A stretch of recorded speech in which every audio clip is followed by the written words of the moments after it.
Dinshaw Irani of Helios Capital Management is with me. Let me try and ask him, why does this happen? Dinshaw, we start off with the large picture and then go on to the micro, but I would love to understand from you. I mean, somehow this PSU trade, except for a brief period of defense stocks, etc., and some banking names, SBI, etc., likes working, doesn't quite really play out as expected or as normal trades would. Yeah, actually, you're right, Neil, because first of all, thank you for having me on your show and a very good morning to Pleasure is you and your ours. viewers. So let me start off with this. So basically, PSUs has always been a question mark about government intervention and stuff like that. We've always been very careful on one of the criteria that we use is management, right? Here, there's a lot of interference in the sense the management, though, is supposedly independent, but frankly, there's a lot of government intervention in these.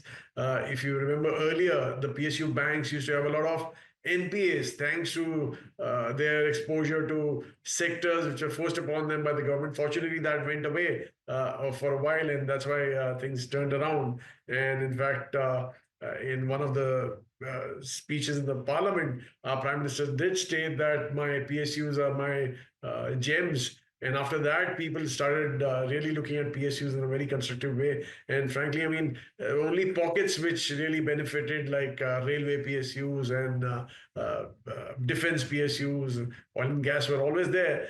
But unfortunately, the valuations shot up too huge for any PSU company as such in India. And that's why I think the corrections came about. And yeah, I think right now, looking at the way the stocks have collapsed, maybe it's time to relook at them. But frankly, we're not too excited right now. Got it. Okay. Dinshaw, what's your thesis? I think we were speaking to Manish Dangi just before you came in, and there's so much of talk around the valuation reset that has happened over the last 4 or 5 months in India. But he makes the point that valuations don't have the muscle to lift the market, and the incremental capital globally might still continue to go to China if it does not go into the US, because China is currently the talk of town with DeepSeek, with valuation comfort, and with possible stimulus coming in, etc. So where does that leave us? Can we as a market remain a market with benign valuations for a lot longer than the bulls would like? Okay, Neil, let me answer this in different parts as such. So first, let's start from December end, when DeepSeek had just come in, right? China rally was just about starting. Both India and China were underweight in global indices, whatever the global funds and stuff like that, ETFs, whatever you have, right? So I don't think the money was going from India to China. Even after the DeepSeek rally, I think the money was going back to the US. And frankly, I think it was quite a few factors playing out at that point in time. For India, especially because one, the rupee was looking fairly weak. Obviously, the FIs didn't want to take a call on the rupee as such, and were moving lock, stock, and barrel money out, whatever they could. And frankly, the fundamentals weren't looking that great either. And as you rightly put it, the valuations looking very stretched at that point in time, especially in the small cap and pockets of mid cap as such. So obviously that was the one which was driving the money out. But I don't think the money was going to China. It was moving to US to be in dollar assets. And frankly, that trade has worked perfectly because they've probably earned 6-7% on the rupee. They've earned 6-7% or rather more on the market correction.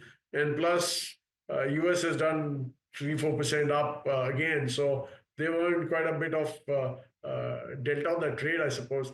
So I don't, and by the way, our feel is if the US starts weakening, which is already as happening. Looking at what's happening in the US, even the economic numbers are not looking that great.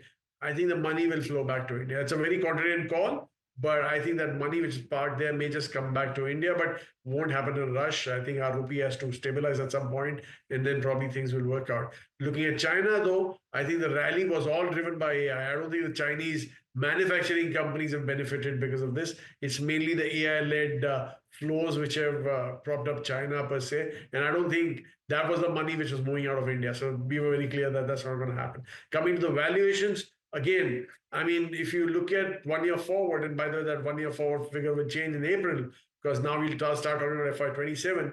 I think things will start looking far better than what they were on the FY26 platform. But even if you look at the rolling 1 year, in the large cap space, I think we're somewhere there.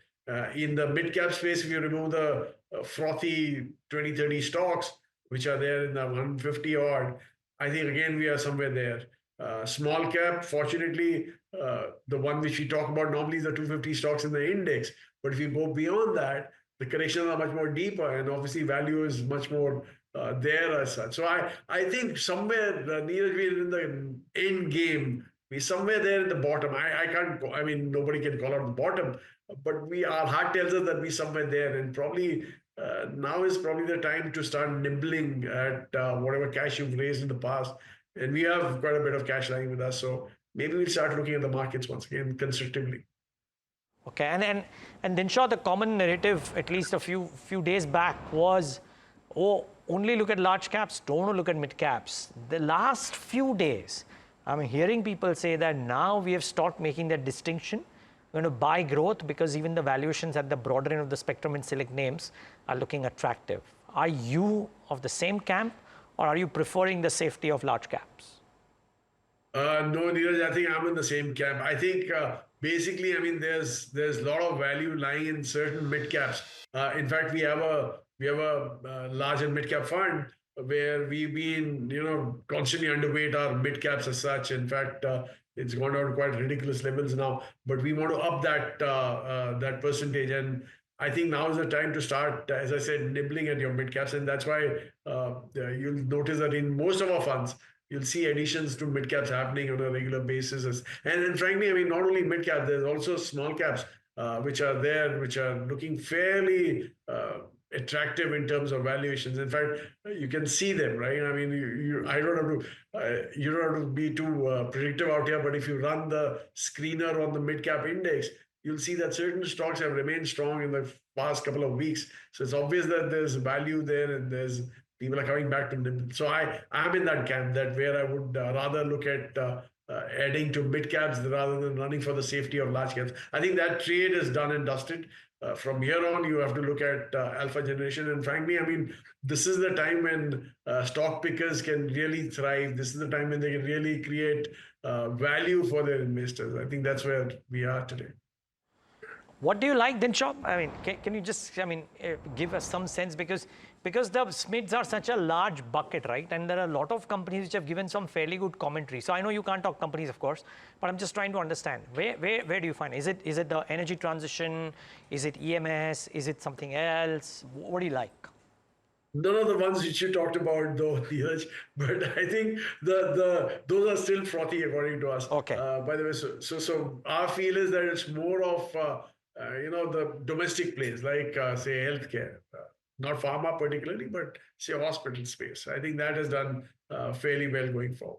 IT we were fairly okay with, but after the NESCOM meeting, I think what we did underestimate in IT was AI. I think AI is going to be a major disruptor for IT. In fact, one of our rejection criteria is disruption. And I think AI is a big disruptor in the IT space. In fact, hearing all these leaders of large caps talking, we realize that they are also floating around right now. They're not even aware how this AI is going to impact. But what we're clear about is that the contract tenors are going to shrink. Obviously, the manpower requirement is going to shrink. And this is what the model used to be earlier. And so there's a total reset in the model in IT. So I think that's one space which is avoidable according to us. In fact, today, if you ask me, we are heavily underweight IT as such, and haven't been increasing the weight also going forward. So as I said, the pockets of, and by the way, the domestic capex plays, they are looking very attractive to us. Discretionary plays, not autos, by the way, are looking fairly okay to us. So these are the few spaces that, and obviously financials. I think, unfortunately, in the bank space, you don't have many mid caps, but at least and by the way, the ones in the mid caps we don't like anyways. But in the NBFC space and the services space, there are quite a few mid cap plays which we like as such. So these are the few sectors that we like and a few that we don't. Noted. Dinshaw, so good talking to you today. Thank you so much for taking the time out and being with us, and all the best for the quarters ahead. Thank you, Neil. It's always a pleasure to be on your show.